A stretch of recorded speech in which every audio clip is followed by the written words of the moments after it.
Hormuz ഉപരോധം പൂർണ്ണമെന്ന അവകാശവാദവുമായി US. ഹോർമുസിലൂടെ ഒരു കപ്പൽ പോലും കടന്നു പോയില്ലെന്നാണ് US വാദം. US സെൻട്രൽ കമാൻഡിന്റേതാണ് വെളിപ്പെടുത്തൽ. ഇതിനുവേണ്ടി മാത്രം ഹോർമുസിൽ 10,000 സൈനികരെ വിന്യസിച്ചതായും 12 പടക്കപ്പലുകളും 100 വിമാനങ്ങളും ദൗത്യത്തിൽ പങ്കാളികളായതായും അവകാശപ്പെട്ട US 6 കപ്പലുകളെ മടക്കി അയച്ചെന്നും വെളിപ്പെടുത്തി. അതിനിടെ അമേരിക്കയ്ക്ക് സ്പാനിഷ് പ്രധാനമന്ത്രിയുടെ ഒളിയമ്പ്. പരസ്പര ബഹുമാനമുള്ള ബഹുധ്രുവ ലോകത്തിലേക്ക് മുന്നേറാമെന്നാണ് സമൂഹ മാധ്യമത്തിലെ പോസ്റ്റ്. ചൈനീസ് പ്രസിഡന്റുമായി കൂടിക്കാഴ്ചയ്ക്ക് ശേഷമാണ് കുറിപ്പ് പങ്കുവച്ചിരിക്കുന്നത്. അതേസമയം ഹോർമുസ് കടലിടുക്ക് പൂർണ്ണമായും സ്വതന്ത്രമാകണമെന്ന നിലപാട് ആവർത്തിച്ച് ഇന്ത്യ. യുദ്ധം തുടരും മുൻപുള്ള സ്ഥിതി പുനഃസ്ഥാപിക്കണമെന്ന നിലപാട് ഇന്ത്യ ഫ്രാൻസുമായുള്ള ചർച്ചകളിൽ ആവർത്തിച്ചു. ഹോർമുസ് സ്വതന്ത്രമാക്കാനുള്ള നീക്കങ്ങളിൽ ഇന്ത്യയും ഫ്രാൻസും യോജിച്ച് നീങ്ങുമെന്ന് വിദേശകാര്യ സെക്രട്ടറി വിക്രം മിസ്രി ഫ്രാൻസിലെത്തി നടത്തിയ ചർച്ചകൾക്ക് ശേഷമുള്ള പ്രസ്താവനയിൽ പറയുന്നു. എന്നാൽ സൈനിക നീക്കത്തിൽ ഇന്ത്യ പങ്കാളിയാകില്ലെന്ന നിലപാടിൽ മാറ്റമില്ല.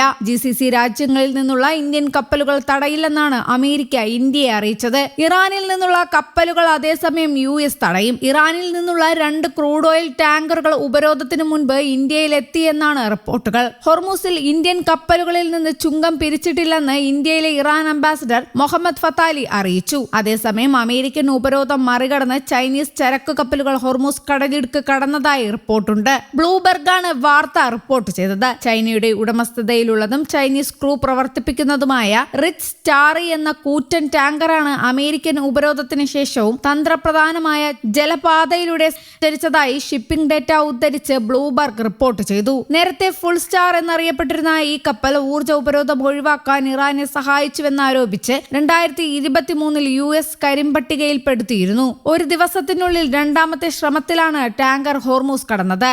ആദ്യം ഇറാനിലെ കേഷൂം ദ്വീപിനടുത്തുള്ള ഇടുങ്ങിയ ചാനലിന് സമീപത്തെത്തി തിരികെ പോയി. മണിക്കൂറുകൾക്കകം ശേഷം യാത്ര പുനരാരംഭിക്കുകയും അമേരിക്കൻ വെല്ലുവിളിയെ മറികടന്ന് ഹോർമുസ് കടക്കുകയും ചെയ്തു. ഇറാനിയൻ തുറമുഖങ്ങളിലേക്കും തിരിച്ചുമുള്ള എല്ലാ കപ്പലുകളെയും തടയുമെന്ന് അമേരിക്കൻ പ്രസിഡന്റ് ഡൊണാൾഡ് ട്രംപ് മുന്നറിയിപ്പ് നൽകിയിരുന്നു. ഇറാന് ടോൾ നൽകി ഗതാഗതം നടത്തുന്ന കപ്പലുകളും തടയുമെന്നും ആക്രമിക്കുമെന്നും ട്രംപ് ഭീഷണിപ്പെടുത്തി. കഴിഞ്ഞ ദിവസമാണ് ഉപരോധം നിലവിൽ വന്നത്. ഉപരോധത്തിനായി ഹോർമുസിൽ അമേരിക്കൻ നാവികസേന നിലയുറപ്പിക്കുകയും ചെയ്തു. അമേരിക്കയുടെ നീക്കം ഗുരുതര പ്രത്യാഘാതം ഉണ്ടാക്കുമെന്ന് ഇറാന് മുന്നറിയിപ്പ് നൽകി. ഇതിനിടയിലാണ് ചൈനയുടെ റിച്ച് സ്റ്റാറി കടൽ കടന്നത്. US ഉപരോധം നിലവിൽ വന്ന ഗൾഫ് മേഖലയിൽ നിന്ന് പുറത്തു കടക്കുന്ന ആദ്യ ടാങ്കറാണ് റിച്ച് സ്റ്റാറി. ഇറാന്റെ എണ്ണ കയറ്റുമതി തടയുക എന്ന ലക്ഷ്യത്തോടെയാണ് ട്രംപ് ഹോർമുസിൽ ഉപരോധം ഏർപ്പെടുത്തിയത്. അമേരിക്കയുടെ നാവിക ഉപരോധത്തിൽ 13 പടക്കപ്പലുകൾ അണിനിരന്നതായാണ് റിപ്പോർട്ടുകൾ. അകമ്പടിയായി പോർ വിമാനങ്ങളുടെ പിന്തുണയുമുണ്ട്. ഇതിനിടയിലാണ് ചൈനീസ് പതാക വഹിക്കുന്ന റിച്ച് സ്റ്റാറി ഹോർമുസ് കടന്നതായി വിവിധ ഏജൻസികൾ റിപ്പോർട്ട് ചെയ്തത്.